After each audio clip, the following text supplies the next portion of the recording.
years ago, from my research, I'm convinced it's much more serious than that. It's more than a loose knit network. It is a conspiracy. In 1784, a copy of this document was sent to the Illuminist Weishaupt and delegated to foment the French Revolution. Mean the Illuminati was responsible for the French Revolution? Yes, absolutely. The courier was struck dead by lightning as he rode through Ratisbon on his way from Frankfurt to Paris. What about a little divine intervention there, huh? The police found the subversive documents on his body and turned them over to the proper government authorities. After careful study of the plot, the Bavarian government ordered the police to raid Weishaupt's newly organized lodges of the Grand Orient and the homes of some of the most influential associates, including the castle of Baron Basen-Sonderdorf. Additional evidence thus obtained convinced the authorities that documents were a genuine copy of a conspiracy by which the Synagogue of Satan had controlled the Illuminati at the top, planned to use wars and revolutions to bring about the establishment of one kind or another of a one-world government, the powers of which they intended to usurp as soon as it was established. In 1785, the Bavarian government outlawed the Illuminati and closed the lodges of the Grand Orient. In 1786, they published the details of the conspiracy.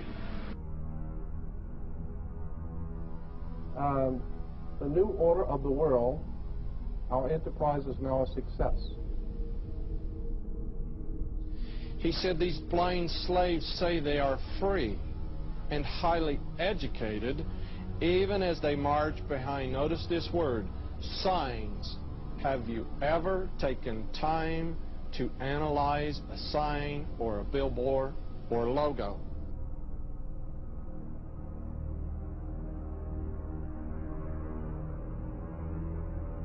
We'll start up here. In 1784, an act of God placed the Bavarian government in possession of evidence which proved the existence of the continuing Luciferian conspiracy. This explains the previous 9 pages, goes into it in detail. We don't have time to do it completely. Conspiracy. Adam Weishaupt, a Jesuit-trained professor of canon law, defected from Christianity and embraced the Luciferian ideology while teaching at Ingolstadt University. In 1770, the money lenders who had recently organized the House of Rothschild retained him to revise and modernize the age-old protocols designed to give the Synagogue of Satan ultimate world domination so they can impose the Luciferian ideology upon what remains of the human race after the final social cataclysm by use of satanic despotism. Weishaupt completed his task on May the 1st, 1776. It's a communist holiday, isn't it? May 1, 1776. The plan required the destruction of all existing governments and religions. In 1776, Weishaupt organized the Illuminati to put the plot into execution. The word Illuminati is derived from Lucifer and means holders of the light.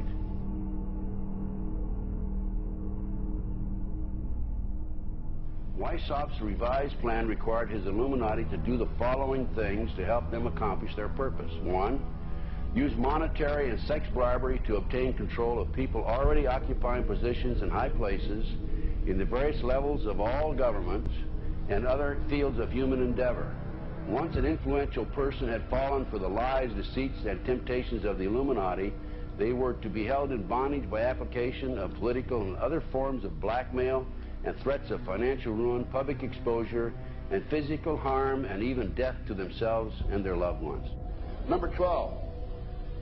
Told those present that they must use their wealth to have candidates chosen in public office who would be obedient to their demands and would be used as pawns in the game by the men behind the scenes. The advisors will have been bred, reared, and trained from childhood to rule the affairs of the world. Number 13, control the press.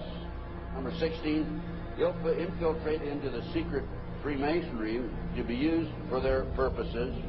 That's been documented many times. Number 17, expound the value of systematic deception, use high-sounding slogans and phrases, and advocate lavish promises to the masses, even though they cannot be kept. I will not forget the wound to our country and those who inflicted it. I will not yield. I will not rest I will not relent in waging this struggle for freedom and security for the American people. So I don't know where he is, nor do, I just don't spend that much time on him. We will not tire, we will not falter, and we will not fail.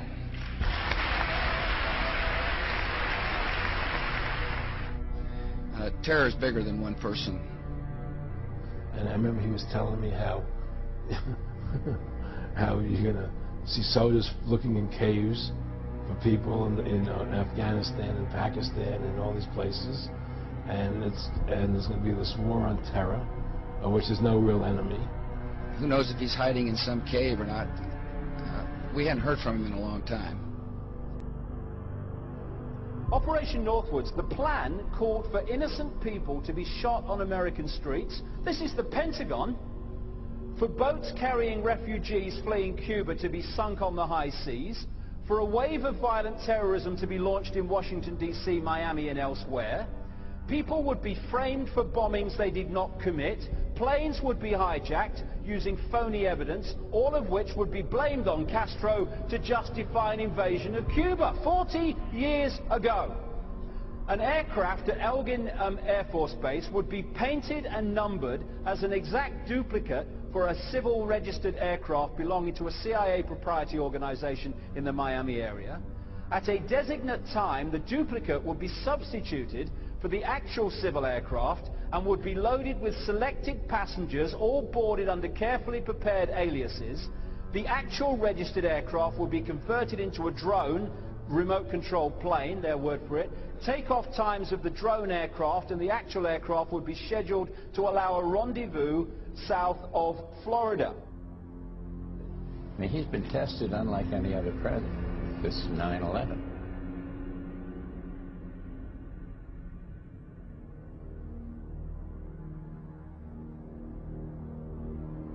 We have in this past year made great progress in ending the long era of conflict and Cold War.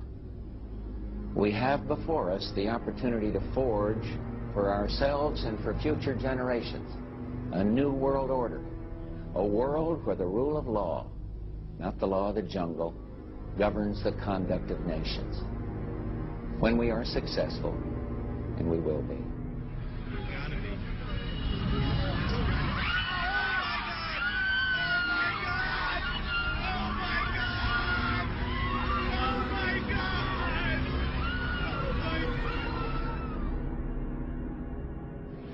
He argued that the use of any and all means to reach their final goal was justified on the grounds that the ruler who governed by the moral code was not a skilled politician because he left himself vulnerable and is in unsuitable position to his throne. He said, those who wish to rule must have recourse to cunning and to make-believe because great national qualities like frankness and honesty are vices in politics.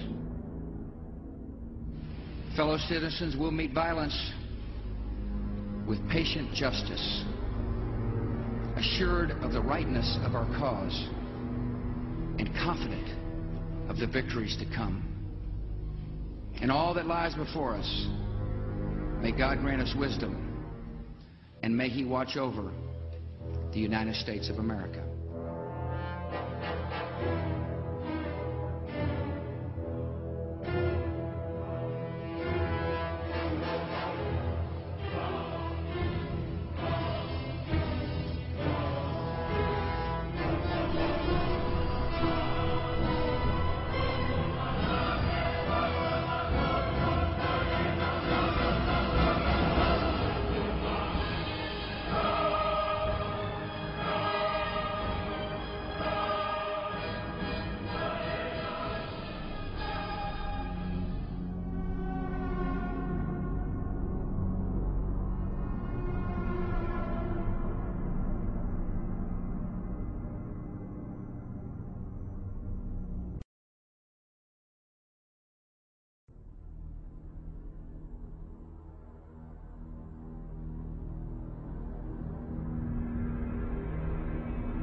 Union Banking Corporation was liquidated by the U.S. government, and Prescott Bush received $1.5 million for his holdings in his Nazi business, and that was the beginning of the Bush family fortune for all intents and purposes. George Bush takes his inspiration from what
As you say, the Bohemian Club?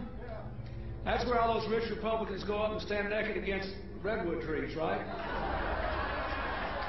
I've never been to the Bohemian Club, but you ought to go. It'd be good for you. Get some fresh air.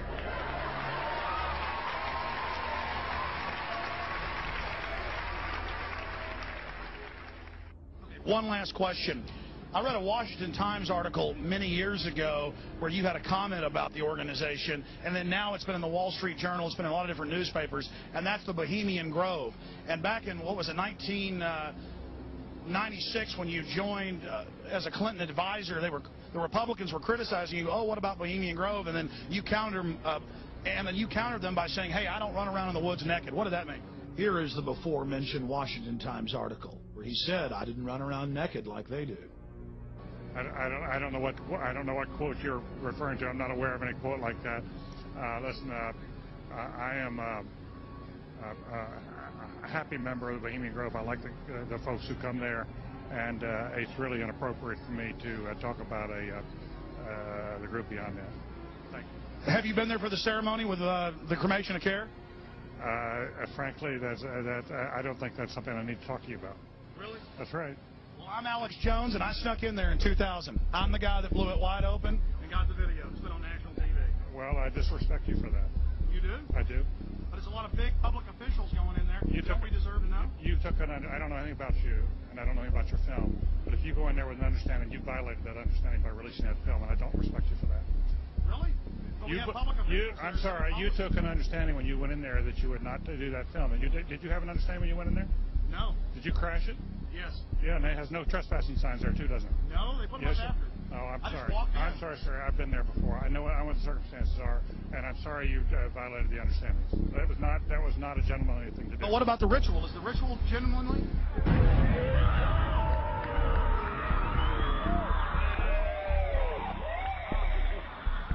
Sir, everything.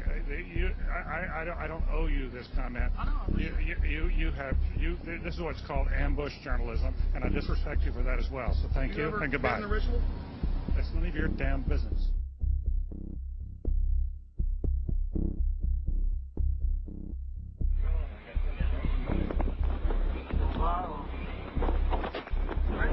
All mortal wisdom, owl of Bohemia, we beseech thee, grant us thy counsel.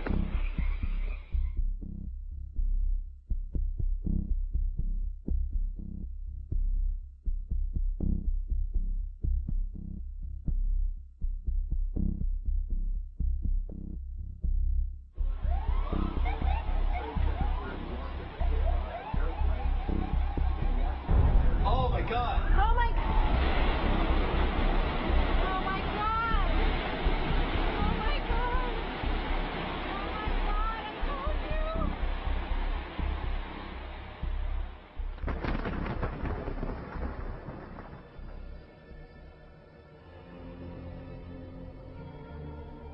Today our nation saw evil, the very worst of human nature.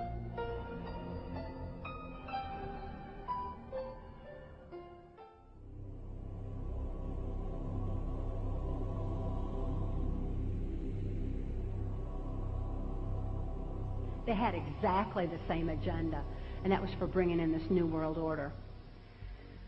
I heard George Bush talking at that time. He was talking to Bill Clinton, and I've just photographically recorded it and wrote it verbatim in our book. That when the American people became disillusioned with Republicans leading them into the New World Order, that Bill Clinton, as a Democrat, was going to be put into the office of president. This was decided in 1984. Actually, I'd heard about it even prior to that. But that, as of 1984, they were already discussing it as an absolute fact. The CIA is carrying out mind control on countless numbers of unwitting American victims. And he even went so far as to say the basic methods that they use in this mind control: hypnosis, drugs, and torture. Three-part policy that they had adopted there. The second one was to find a way of being able to get total control of people's minds. And that would be done by taking hypnotism out of the realm of the occult and introduce it as a new science for the benefit of mankind.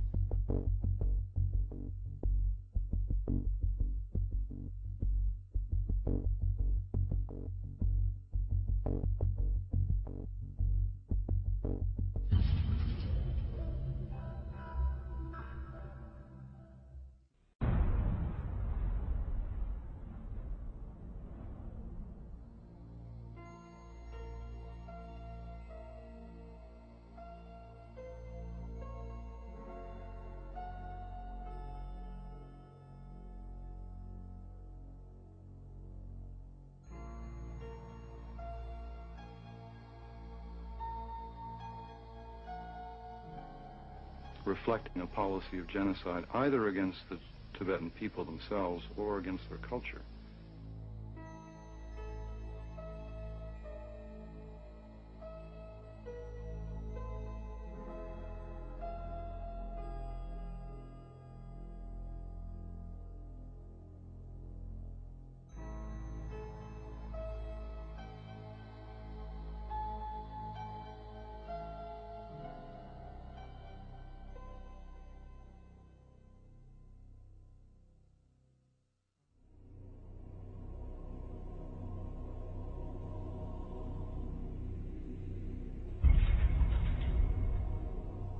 Once I realized I had met an honest, genuine, high-level Freemason who told me there were 13 levels of Freemason above the 33rd degree, and that these people were God. There was no God, they were God.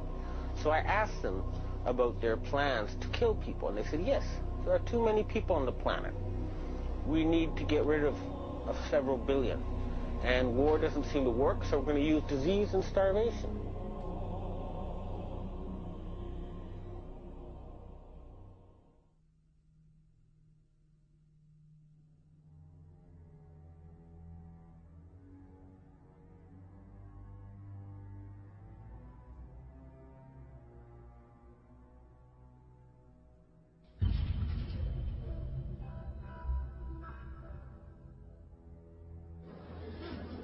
He knew what was happening, and he attempted to warn us when he left office. He told us, quite bluntly and in no uncertain terms, to beware of the military-industrial complex.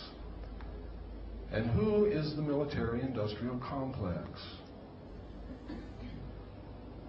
It is the members of the Council on Foreign Relations, and since the inception of the Trilateral Commission as well.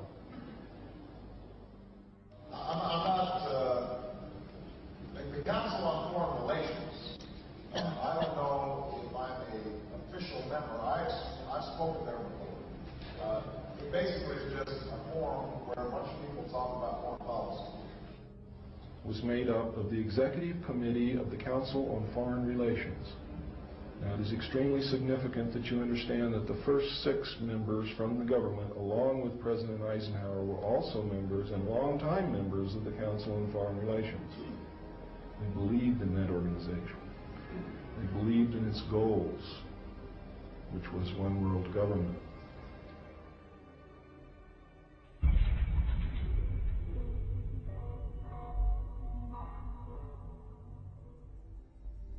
Number 15, create industrial depression and financial panic, unemployment, hunger, shortage of food. Use this to control the masses or the mobs, and use the mobs to wipe out all those who dare to stand in the way. Well, I'll tell you right now, every expert I've talked to is talking about food shortage. And it's coming, I'm convinced. What were they? Because I'd never seen anything like that. And his statement was that if he told me, I would be one of few people in Madison, Georgia that knew about them. And he says they're disposable coffins.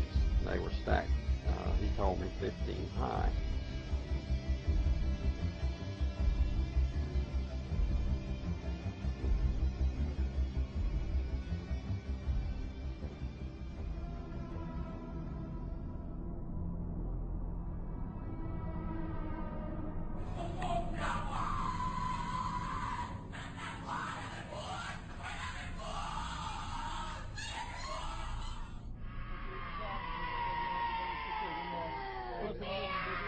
Anticristo, Anticristo, Anticristo. Ecco, ecco.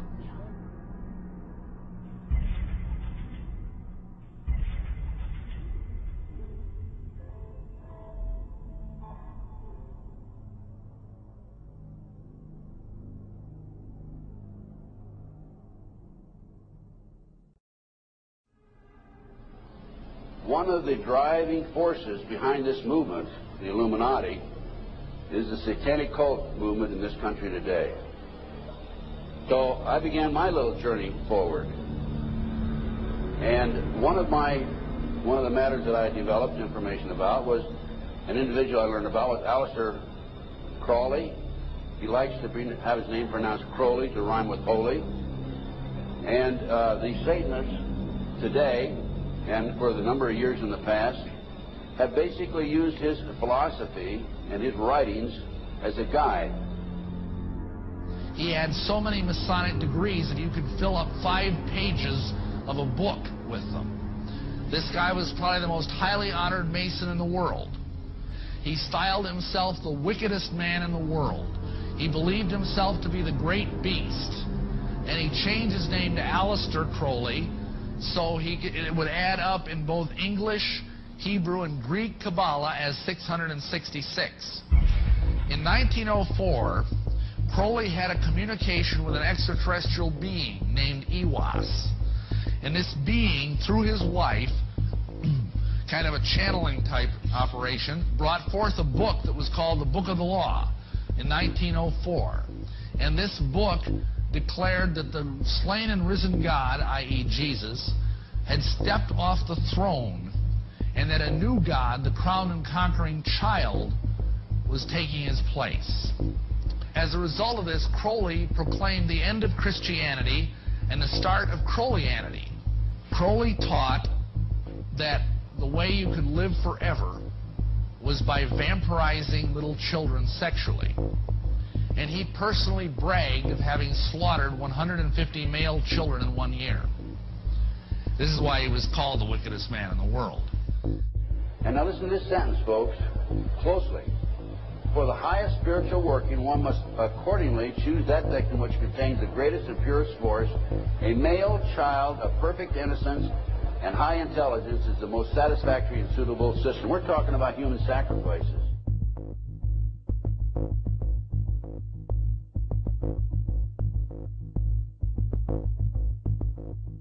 And they'd also drug them up, and they'd take a sacrificial knife and they'd start from the chest and move all the way down to your abdomen.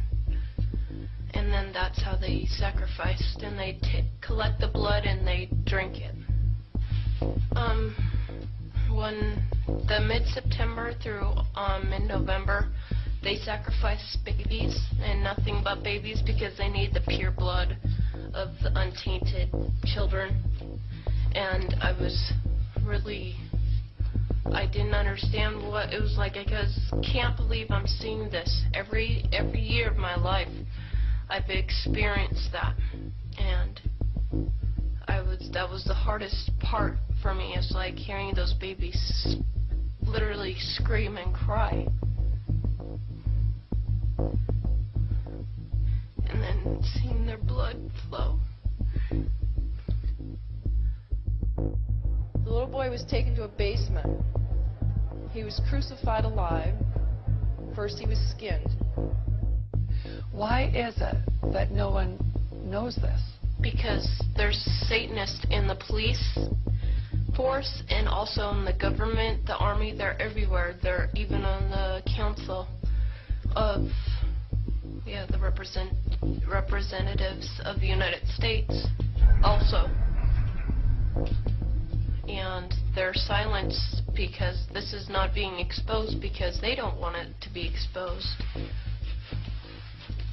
because they're really good at lying and hiding things. Rebecca, what happens to the people that want to come out of Satanism? They get killed.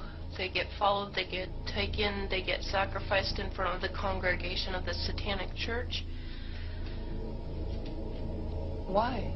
Because they know too much information about the Satanists and who their names and places of where they keep the people underground, and they just know too much information. There's no, it's like being in a gang or in a mafia. You don't get out alive without consequences.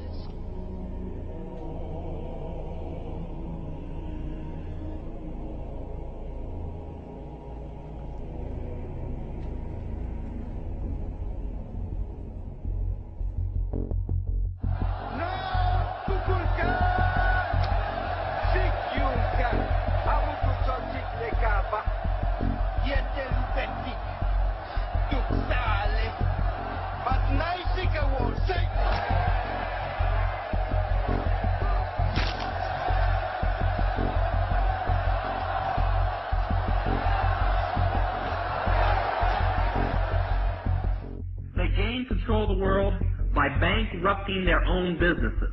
The Illuminati owns most, I would say 99 9/10 of the stores that you walk into and shop and the gas stations you go to. And they are going to destroy them on purpose. And the idea of taking over is to bankrupt the whole world where nothing is of any value and the currency does not exist anywhere, and then come back and solve all the problems.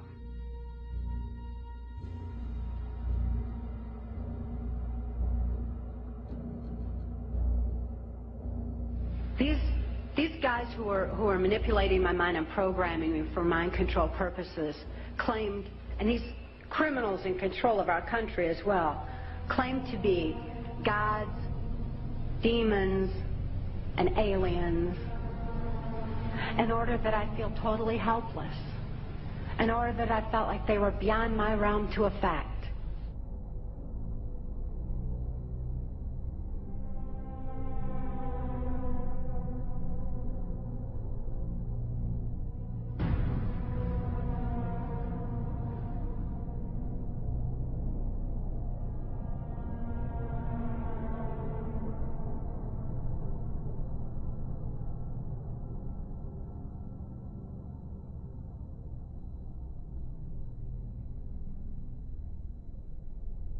Why do they keep the aliens in a Faraday-shielded environment? Because they have a tendency to disappear right through walls. And if you can prevent the transmission of electromagnetic energy, you can stop them from doing it. Then the medium said, we have a very special surprise tonight for you people. A spirit will manifest itself openly here in a few minutes and right through the wall. Now, the lights weren't terribly bright, but they were like living room lights. A couple of floor lamps, and maybe some of these.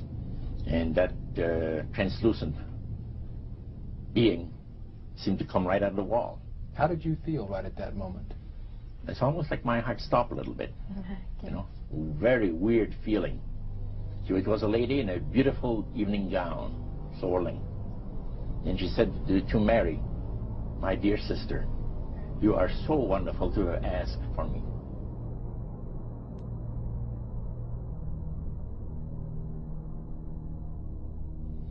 So he said the supposed spirits of the dead that you're talking with are demon spirits. They're fallen angels. They're beautiful beings. Just set it out, just like that. Oh, yeah. It didn't make you uneasy when he said they were Well, it shocked you a little bit, something that you first hear mentioned to you. He said, you guys have got a great future ahead of you. Because we've been told, the high priest of our society, secret society, has been told that the master has very special plans for you too.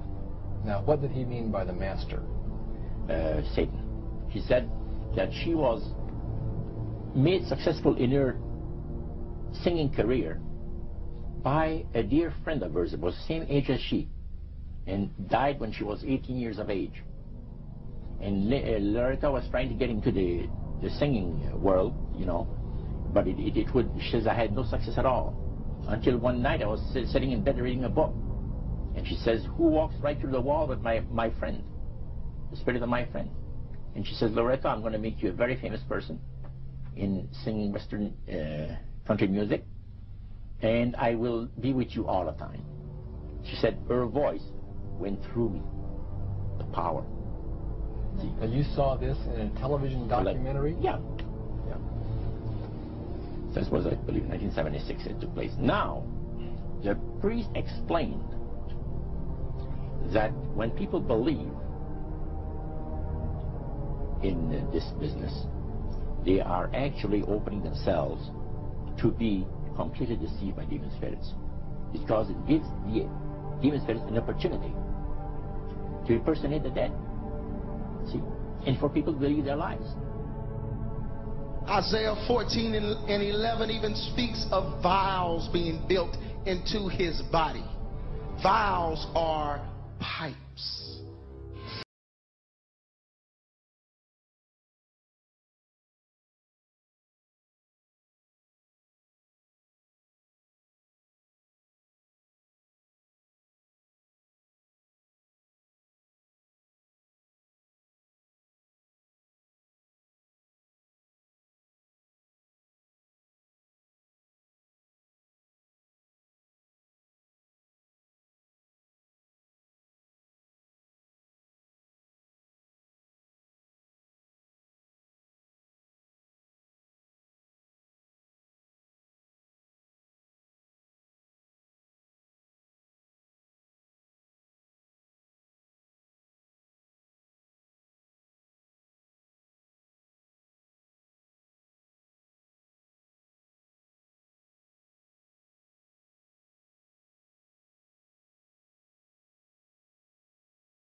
So beware of that. Understand that those criminals have been keeping information and technology from us under their blanket of national security. They are 25 years ahead of us at least. They're way ahead.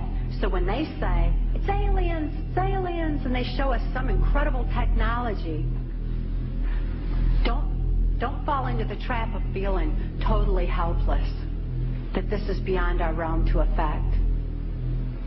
Superstition begins where knowledge leaves off. And they have been keeping knowledge from us for a long time. People have all kinds of belief systems. And I'm sure each and every one of you has various and different belief systems as well. I'm not saying that there's no such thing as aliens. That would be foolish of me to even say anything like that at all. But what I am saying is that it was my experience that these were people claiming to be aliens. Some people in this world are about to destroy the sovereignty of nations, take away our Bill of Rights. The UFO thing is integrally tied into this in some way. I'm not exactly sure how, but if extraterrestrials are real, then they're controlling everything, believe me. If they're not real, they're being used as a threat from without to scare people into coming into this one world global unity of humanity in order to face that external threat. But in the process, we're going to lose. The ordinary man will lose. You need to understand, disinformation is deliberate deceit to hide other things.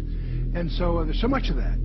And some of it is surprisingly well-sponsored disinformation. I'm going to sum up this talk and mention an overview of the alien agenda. The alien agenda is really decimate the planet, to take the remaining human subjects as slaves, and the aliens would use this planet for their own means. My question I'd like to ask is this.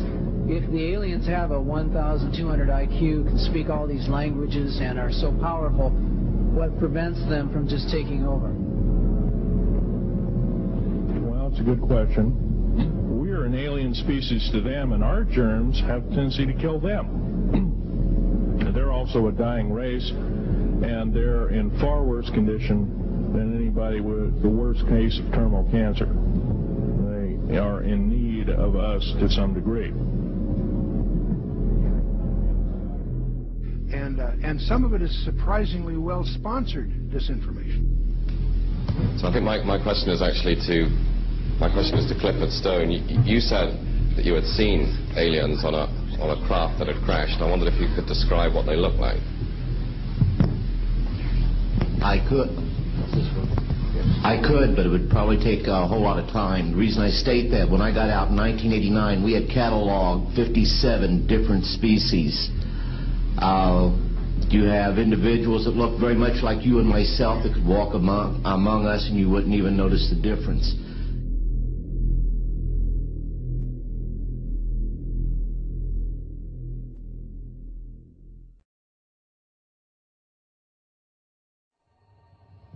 The situation is that you have various types of what we normally call grays. We didn't call them grays in the military, but you had at least 3 types of the grays.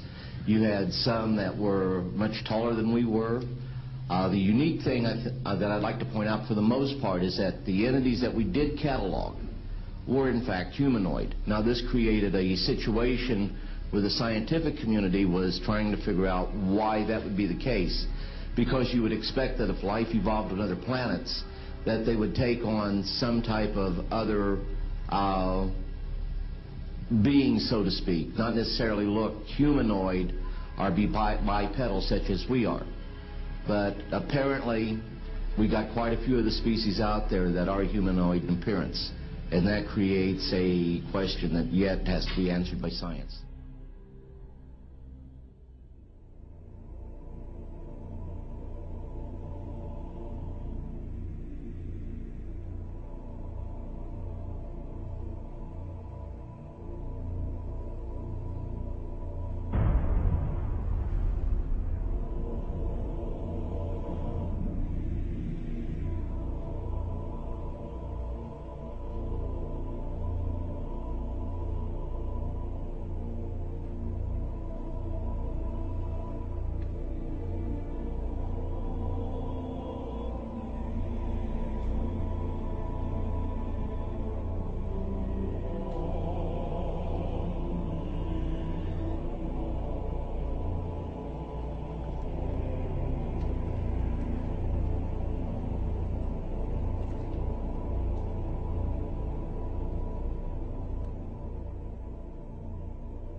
Does that explain some of the visual glances of these things? They seem to just simply disappear. They're gone.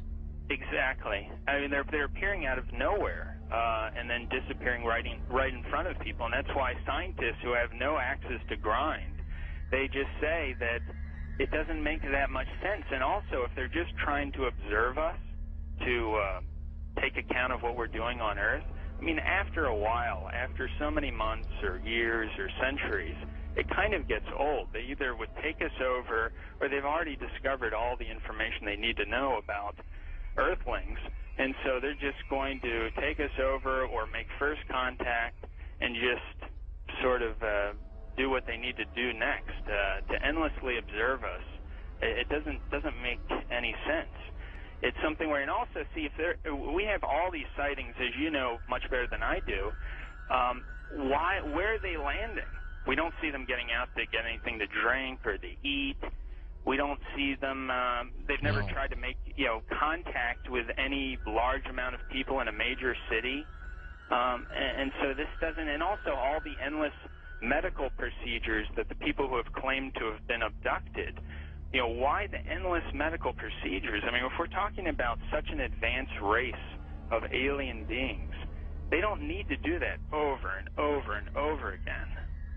Interesting perspective. Let's talk about some of the facts out there of evidence that may support your conclusion that the UFOs are spiritual phenomena, not physical, like so many other people also believe. What can we pinpoint again? Well, again, it's something where you cannot have a material or a physical being penetrating the ground, penetrating the water, appearing in front of people, then disappearing instantly, and then also changing colors, sometimes only when they're accelerating, with every color in the spectrum has been recorded. Many UFOs coming and making one UFO breaking apart and then going into multiple UFOs. It doesn't make sense. And then not only just that, but to get into the fact of how far they're traveling and the speeds that they would have to travel, and just the other problems with cosmic dust and traveling at the speed of light, and then running into those bits of cosmic dust, the explosions that would be created, the amount of energy that would be consumed in traveling from these distances. Just all those kinds of things really scream out that you're dealing with a spiritual phenomenon, not a material or physical phenomenon. There does seem to be a deception here, because I've always wondered, my gosh, if they're that benevolent, if they're that understanding of humankind, make yourself available.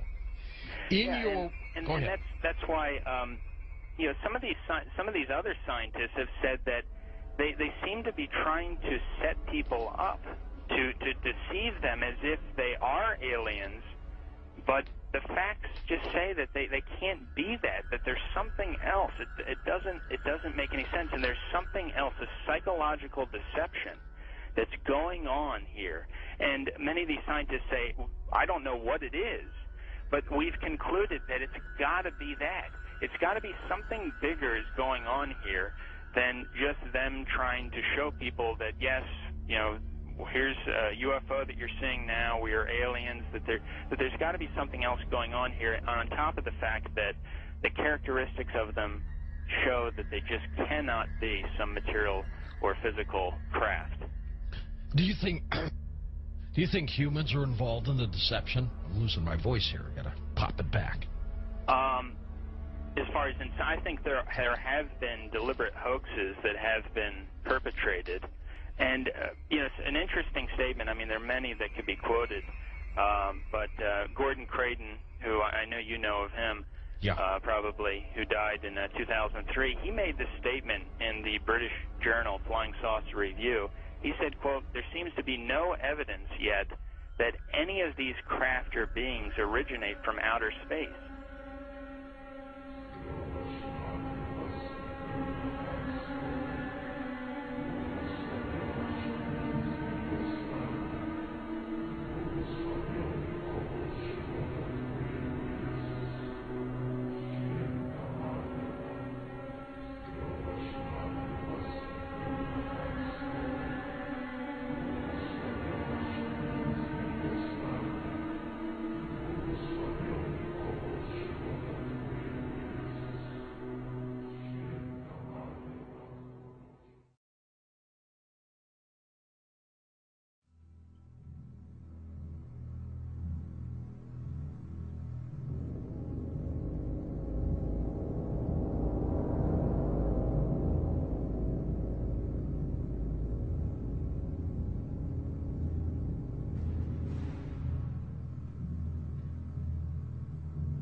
They appear to have the ability to materialize and dematerialize without a trace. One of the great mysteries of the UFOs isn't seeing them, is trying to figure out where are they when you don't see them. Some people say, well, they're from another galaxy. Most physicists will debunk that for lots of reasons. They seem to pose that way, but for lots of, if they came, if there are that many coming from another galaxy, you think you'd sense the traffic. We'll come to that with some more reasonable explanations, and you're going to discover the two top researchers in the last century, really, is Jacques Vallée, France, and J. Allen Hynek, the American. Now, J. Allen Hynek was head of astronomy at Cornell, and he set out to debunk this nonsense about UFOs, and he became one of the most ardent, competent, balanced researchers in the trade. J. Allen Hynek, he died a few years ago. Both of these respected researchers came to the conclusion that they're not intergalactic for lots of physics. There are a lot of physics rebuttals to that conjecture. They both argued that these things are demonic. Their term. They've written many, many books. You can check them out. These are not religious people. They're not people with any kind of personal agenda. But they came to the conclusion that these things, on the one hand, and by the way, we take for granted that we strip away the nonsense and the hoaxes, set that aside. There's tens of thousands of files you have to wallow through. When you cut through all that, there's still a core group, a substantial core group of real events that need explanation. And so on the one hand, they exhibit physical properties on the one hand. On the other hand, they also violate all physical laws. And so the conclusion from that both J. Allen Hynek and Jacques Vallée and others have come to is that they're hyperdimensional, that somehow they come from another dimension periodically.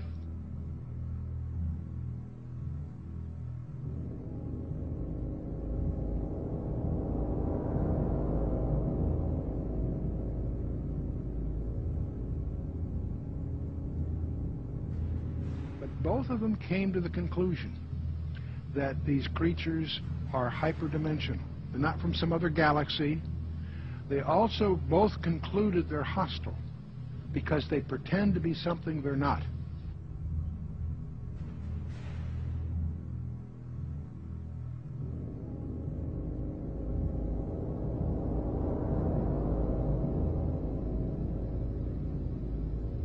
Just getting the image.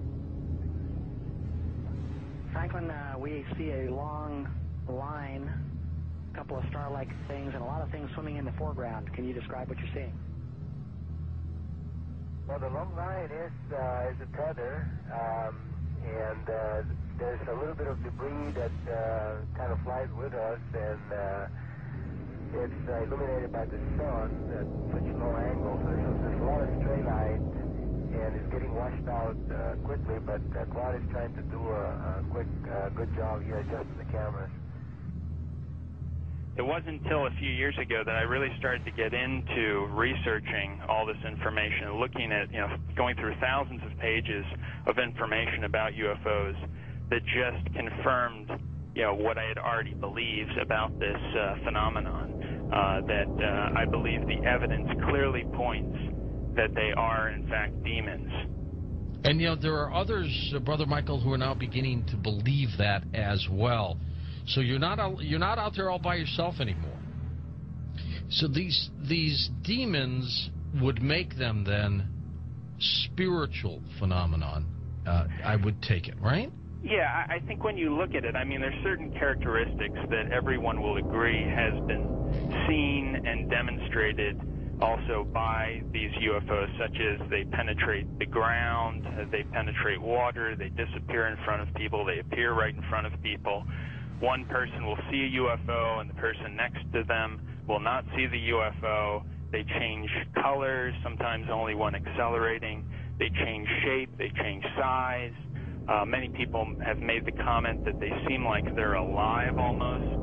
And so these are all characteristics of something that's not a physical or material being or construction. It's got to be something that's a spiritual phenomenon with those kinds of characteristics.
somewhere between 1 and 3%, various polls agree, somewhere between 1 and 3% of Americans claim that they have had an abduction experience.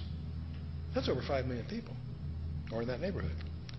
Not a few thousand deranged people, not a few, disaffected. This is, we'll talk a little more about this. This is a very, very disturbing phenomenon in the counseling profession.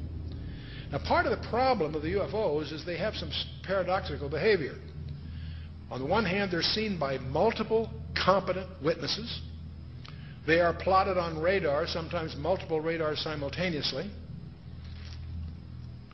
They leave tangible traces on the ground, sometimes radiation, evidence of burning, and other things. So they are apparently real in the sense of being physical, on the one hand. There are photographs. Sometimes they show up on photographs, sometimes they don't. But here's the problem. While they seem to be tangible on the one hand, they exhibit behavior that can't possibly be physical. They can go in excess of 6,000 miles per hour without sonic booms. What on earth does that mean? I'd like to know how they do that trick. They've been plotted making right-angle turns at over 16,000 miles an hour. That defies the laws of physics. That's now perhaps the most disturbing thing of all. They appear to have the ability to materialize and dematerialize without a trace.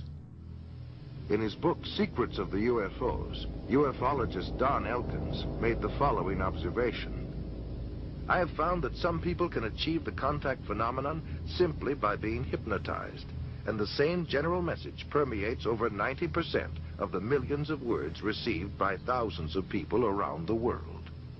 No one knows what hypnosis is. No one knows what goes on in the mind. It's an altered state of consciousness like yogis and witch doctors have been practicing. It loosens the normal connection between your spirit and your brain, and of course if the hypnotist can control you, make all kinds of suggestions, make you think things are happening that are not happening, make you think you have powers that you don't, experiences that you haven't, even implant memories. Other beings, if there are other minds out there, they could also do the same thing.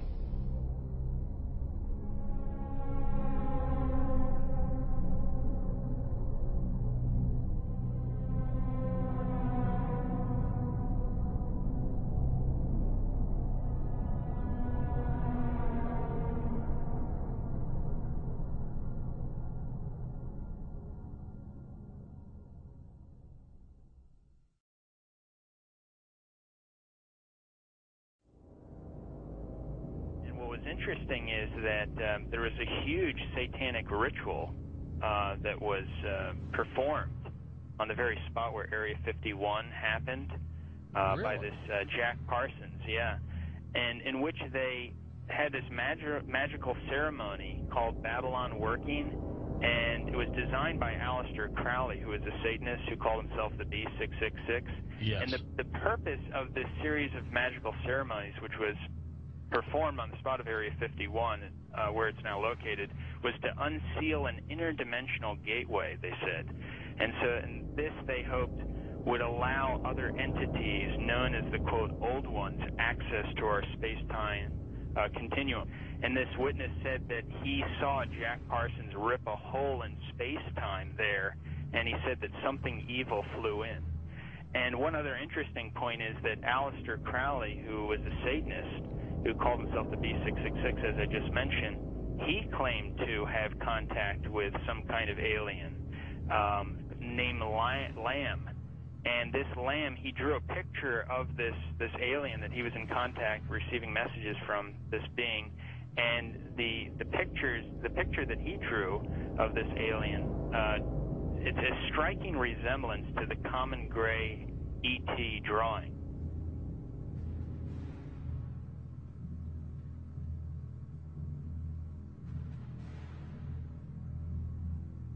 And obviously they have the secret base there where advanced aircraft is being tested. And so it's not one or the other, it's actually both. And what's interesting is this fellow Jack Parsons, who was the main person involved in the satanic ritual, he was involved in creating some of the most advanced technological stuff that we have right now in rocket propulsion systems. He was even involved with a lot of stuff that NASA does. They even named a crater on the moon. It's called the Parsons Crater. It was named after Jack Parsons. Right. So you see all the connections here.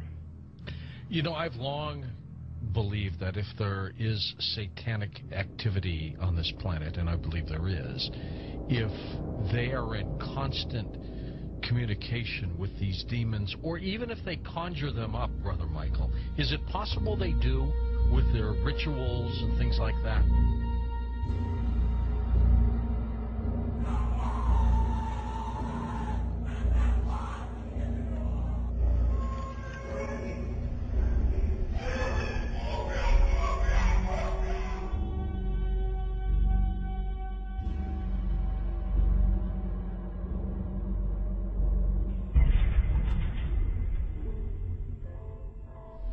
The chief advisor to Queen Elizabeth I, Sir John Dee, he was a Kabbalistic black magician.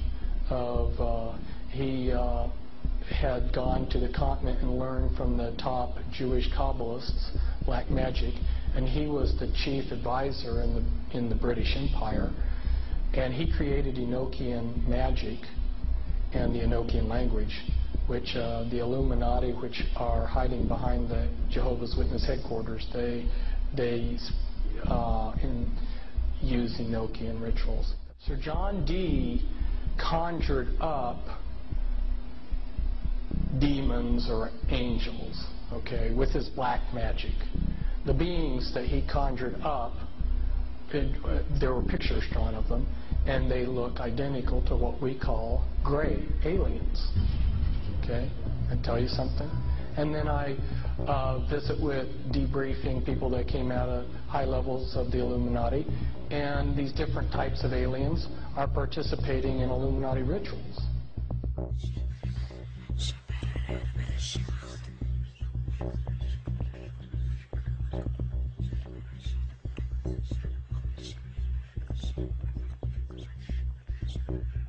Oh man, I don't know where to start.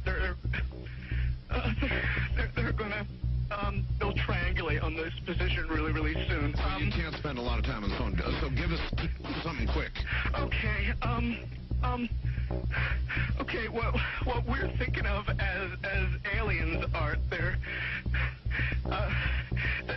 extra dimensional beings that an earlier precursor of the space program made contact with. They are not what they claim to be. They have infiltrated a lot of aspects of the military establishment, particularly the Area 51. The disasters that are coming, the military, I'm sorry, the government knows about them, and there's a lot of safe areas in this world that they could begin moving the population to now aren't. But they're not doing anything. They are not. They want the major population centers wiped out so that the few that are left will be more easily controllable. Discharge.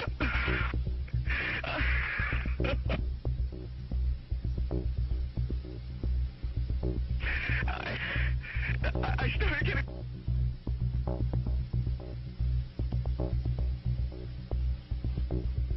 In some way, something knocked us off the air, and we're on a backup system now. It's the government, or... I don't know. It has to be something, though.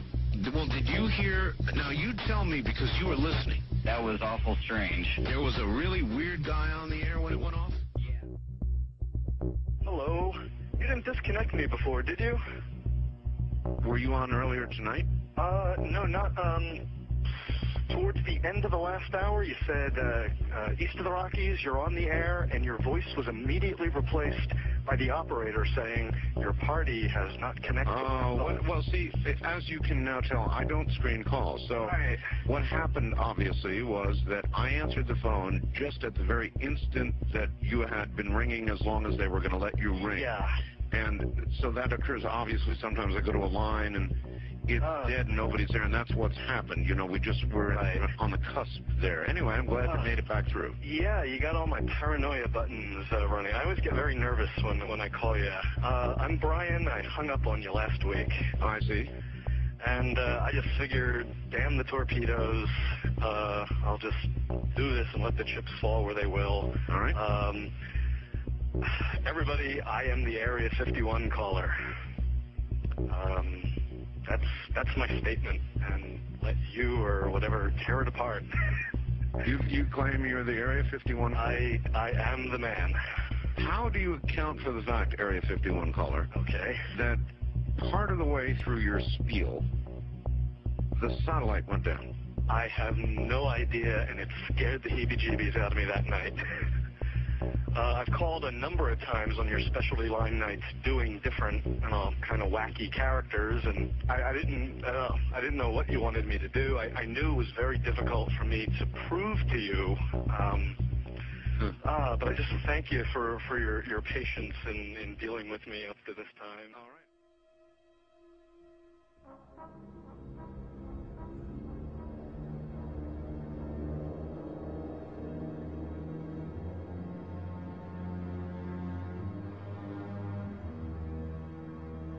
Perhaps we need some outside universal threat. I occasionally think how quickly our differences worldwide would vanish if we were facing an alien threat from outside this world. And yet, I ask you, is not an alien force already among us?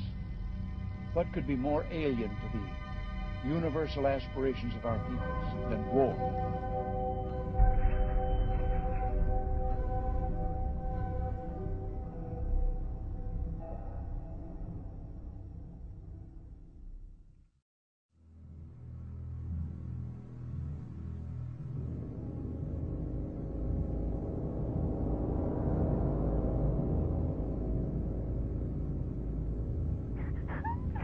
I pray that her mind may be opened to her. We bind all the powers of darkness. Don't you worry. Who are you? Who are you? The Keeper? Rebecca? Rebecca, Keeper, get out of the way. I command you to stay out of the way. Rebecca? Yes? Say, I, Rebecca, I, Rebecca. want love. Stay out of the way, Keeper. Stay out of the way. I want love. I want out. I want out. Say, I put my trust I put my trust in God. in God. In God. Stay out of the way, Keeper. God. Libera, mamma mia, no, maligno, maligno, Cristo è più forte. Cazzo via, di la verità. Di la verità.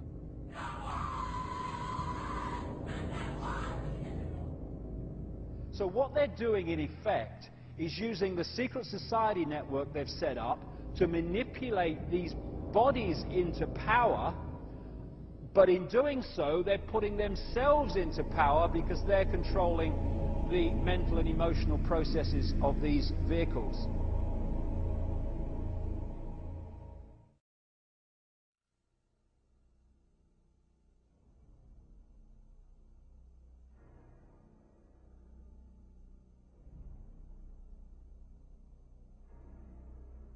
There are many different kinds of entities that do not have a human form, that operate just outside of human sight, and history has recorded them as demons and all this stuff. But the reptilian part of it seems to be very significant to the controlling systems on the planet today.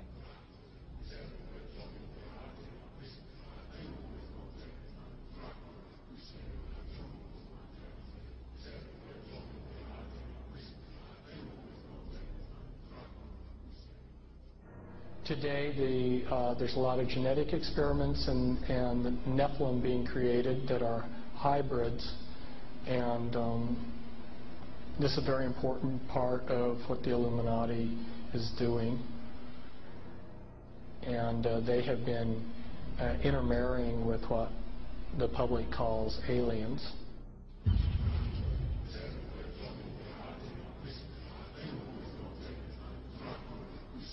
So that these people aren't human as we would know human. They've been pretty thoroughly demonized.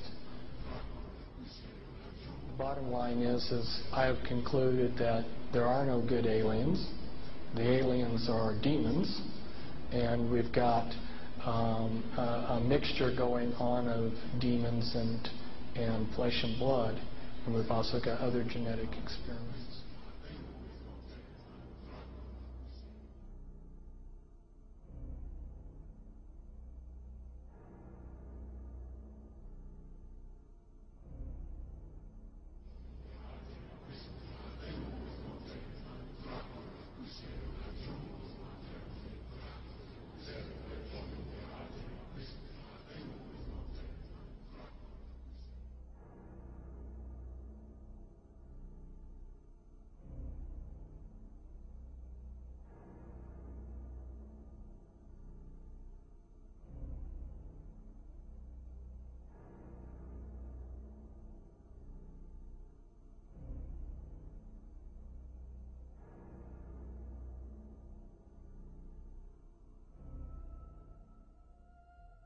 They have a vibrational sympathy with that which interbred with them.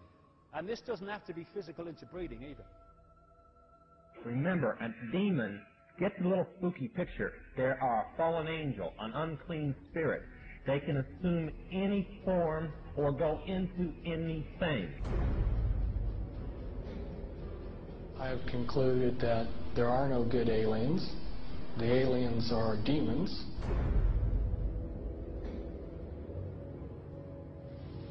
We can establish through this testimony that these objects of extraterrestrial origin have been tracked on radar going thousands of miles per hour, stopping and making right-hand turns. That they use anti-gravity propulsion systems, which we have already figured out how they work. That extraterrestrial life forms have been retrieved, and their vehicles have been taken and studied thoroughly for at least 50 years.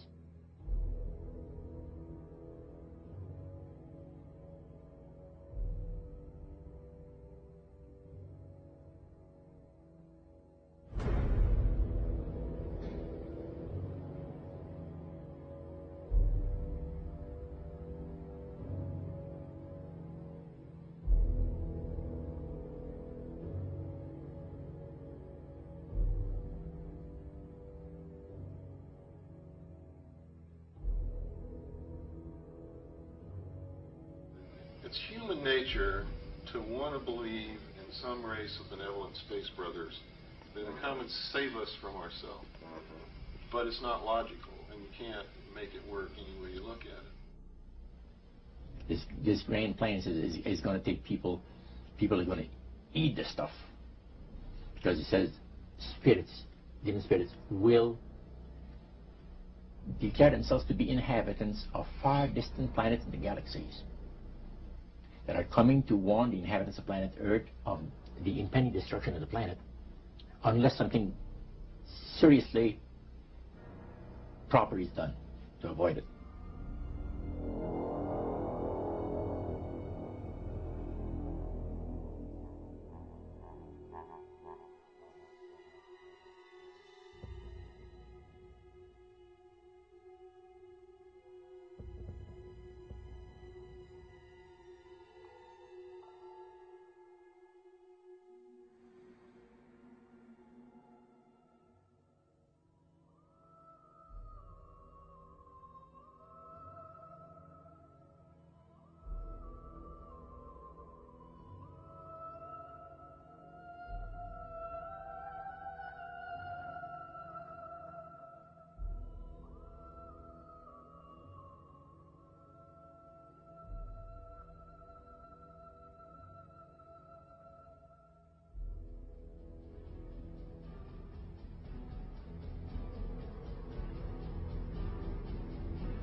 Some might call it a power lunch, but it sounded more like a reunion of brothers.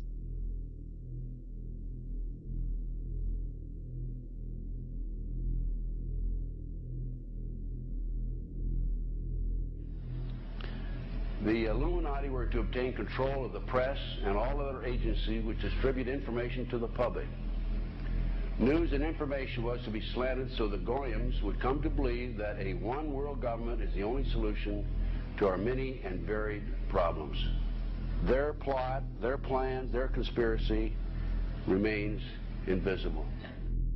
The whole agenda is to create a one world government where everybody has an RFID chip implanted in them. All money is to be in those chips, right? There'll be no more cash.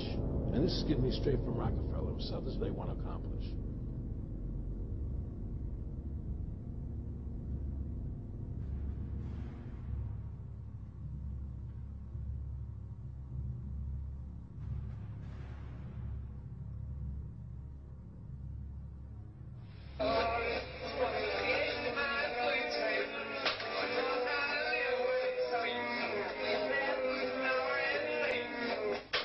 And then he says at the end of this is he will give you 666.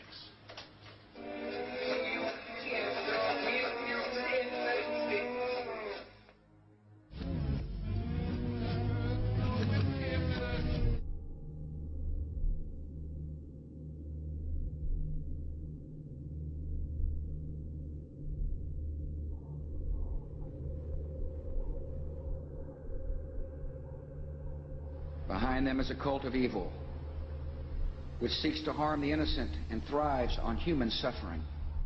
Evil has found a willing servant.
So you make a list of hypotheses.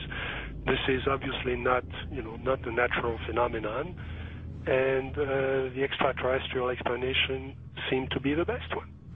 Why shouldn't we know that there's got to be life throughout the universe? So why shouldn't it be able to come here, especially since there must be civilizations there that are thousands, if not millions of years ahead of us? But then as you get more and more data, you realize that's not what the witnesses are describing. What the witnesses are describing is something that, in many cases, comes out of nowhere, disappears into nowhere. There are cases of objects becoming transparent on the spot, physical objects, material objects. And I have no question that people have said, well, Vallée doesn't believe this is physical. Well, of course it is physical. It's material at some times, but it can also change shape. It can also merge with other objects, and it can also disappear on the spot. Well, if it does that, then it could be from anywhere, anytime.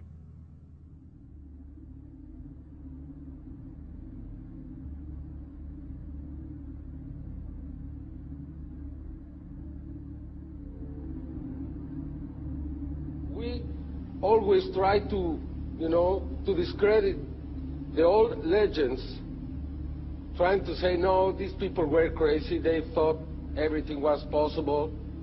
But now we have the videos, and that's the big difference. Could you believe There are videos now of probably angels in the sky.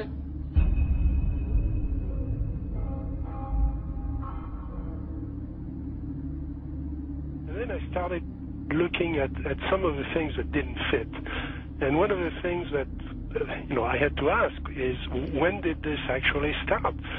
Every UFO book starts with, on June 24, 1947, Kenneth Arnold saw something about Ukrainians. Well, that's not really true. I mean, we have data from the 30s and the 20s and from 1896 and 1897 all over the United States, and then you can go back in history. And many people don't want to hear that. They want to hear that this is, if you follow the first-level extraterrestrial theory, then ETs, discovered us when the atom bomb went off and they came here to study us. Well, that's not what the data says. So when did it start? And I found an enormous wealth of data going back to medieval times and even before. Of course, as you go back in history, you lose the cultural context, and it's harder to understand the data. But in medieval times, there were records, especially the records of the church, that were kept very, very carefully about strange phenomena. The skeptics are always saying, well, give us your best case and we'll take it apart. There is no such thing as one best case in any field. You have to look at an accumulation of cases and look for patterns, and then that's how the phenomenon reveals itself to you. And for a long period of time, or for a period of time, I believed it was extraterrestrial. I now believe it is interdimensional, the phenomena. In other words, we're looking at so-called spirit beings from another dimension. And I back this up in the new book by equating it to ancient manuscripts where these beings manifested to human beings and what their reactions were, and then comparing it to reactions present day of people who have had encounters, and the similarities are striking. Because first of all, you say to yourself, why would let's say anyone deliberately crash saucers in Roswell, New Mexico, and then allow the bodies to be retrieved? What are these bodies, in fact? And it took me a long time to figure this out. And this is a theory, okay? There's a difference between the grays, the little guys, right, that we see that have now been enculturated with the big black slanted eyes that are about 4 feet tall. All right, those, let's just call them the grays because pretty much everyone knows them as grays. But there's another creature which people and abductees talk about that they see on board the ships, and these are tall beings, and they assume different forms. Sometimes they can appear as reptilian, other times they can appear as insectoid, other times they can appear as Nordic. In other words, in my opinion, they're shapeshifters. Now, why would I say that? What backs it up? There's a scripture, once again, from our spiritual handbook, which says that basically fallen angels can appear as angels of light if they so choose. Okay? They can appear as angels of light if they so choose. That's a shapeshifter. But it shapeshifts. It can appear as whatever it wants to.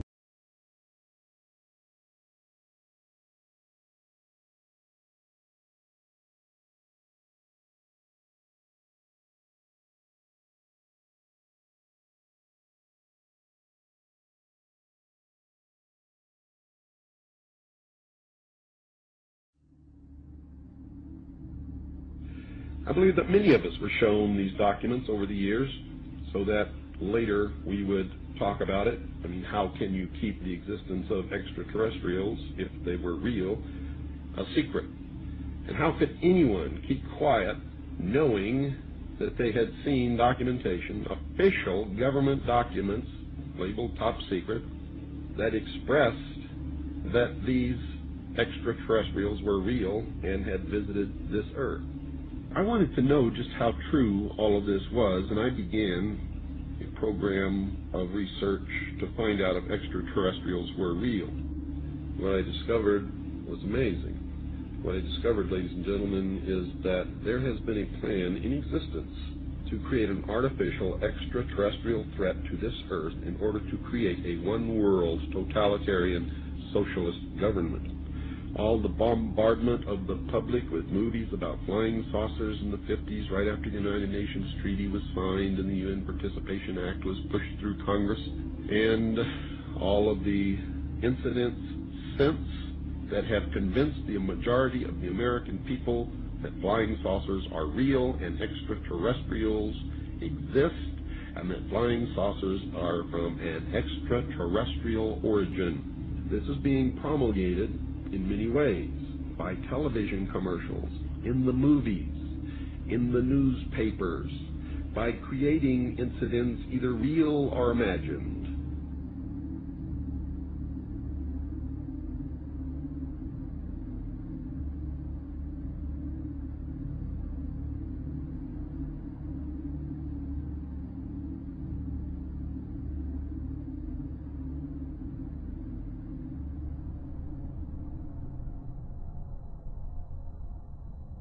I mean, how can a nuts and bolts spacecraft, you know, two objects that are supposed to be made of metallic steel, fly into each other at thousands of kilometers an hour, become one object and then fly off in another direction? He says the UFOs do not seem to exist as tangible, manufactured objects. They do not conform to the natural laws of our environment. They seem to be nothing more than transmogrifications tailoring themselves to our abilities to understand. The thousands of contacts with the entities indicate that they are liars and put-on artists. The UFO manifestations seem to be, by and large, merely minor variations of the old-age demonological phenomenon.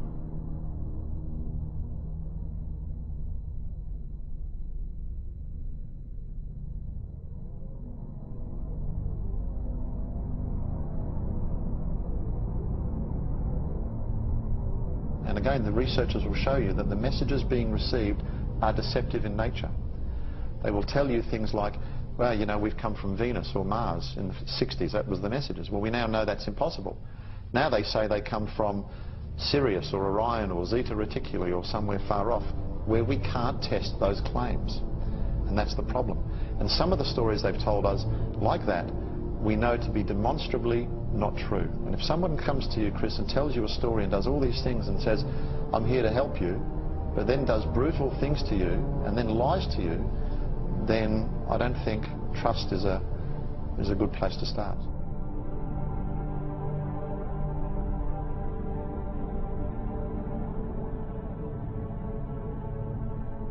There is no evidence, I wish to emphasize, that these life forms from elsewhere are hostile towards us.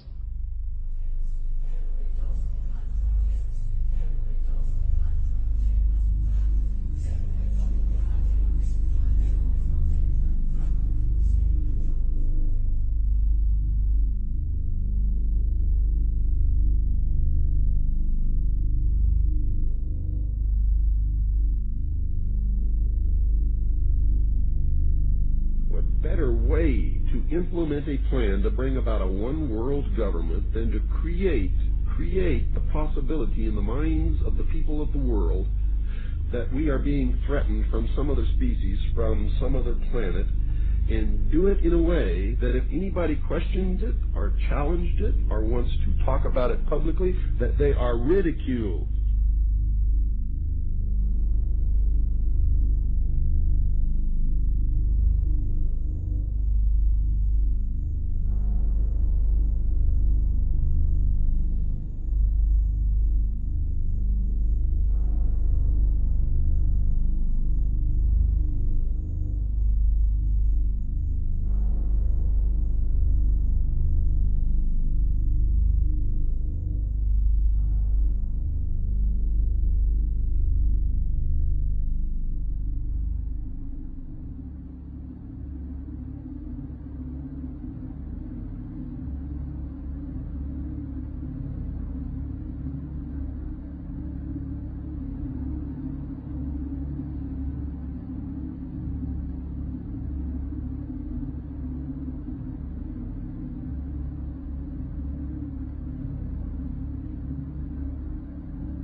my mind balked at the idea of believing that maybe all of my friends and all the bloods, innocent blood spilled by all my friends, and they had died at the hands, on the altar of corporate greed by by a bunch of occultists.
Because people have asked me in the past, quite rightly, I understand it, why would someone give their life to this conspiracy, this global takeover, in 1500 or 1650 or 1820, when they knew they were never going to be around to actually see it happen, which is what they're trying to do now, playing the cards they're playing now? The answer to that is they were just vehicles. These entities are the common force passing through history.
In other words, demons can inhabit a person then you also must know that demons can and do inhabit inanimate objects. I've seen it happen over and over again.3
点22分14秒时，一个直径1米多的光球从空中落到了洛阳镇欧凯电器有限公司厂门里侧。落到地面后，这个光球就不停地抖动，约45秒钟后，抖动加剧并开始变形，长出圆形的四肢后，迅速向厂区移动。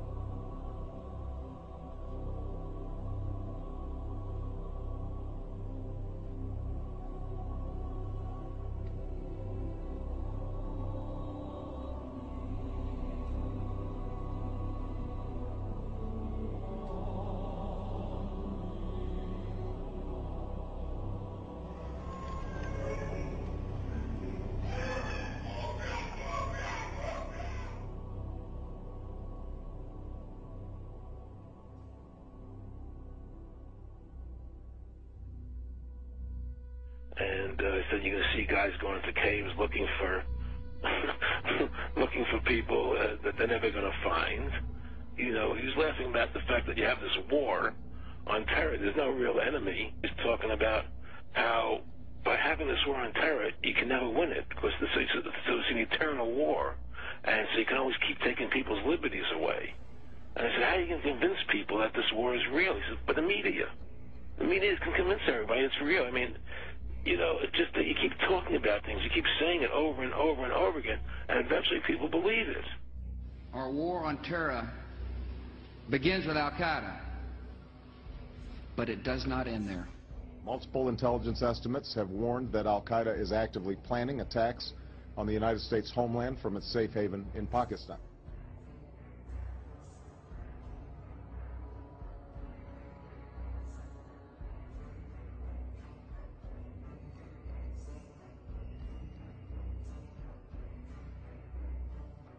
The last time you had an actual president was Kennedy.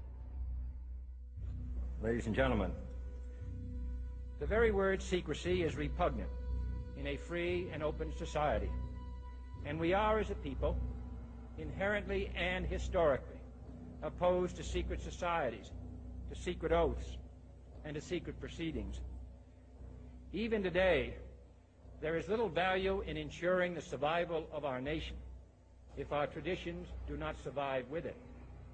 And there is very grave danger, for we are opposed around the world by a monolithic and ruthless conspiracy that relies primarily on covert means for expanding its sphere of influence, on infiltration instead of invasion, on subversion instead of elections, on intimidation instead of free choice, on guerrillas by night instead of armies by day.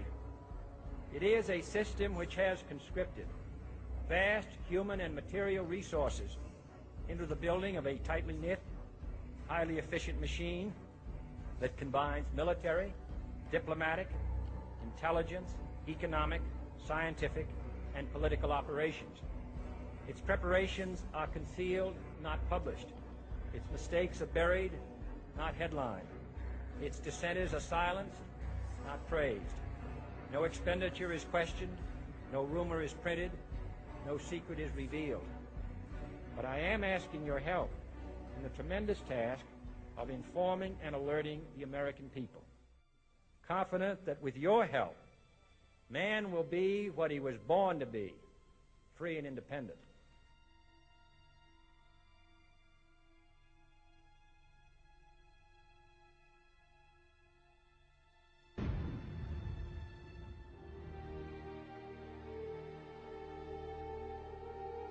For I have complete confidence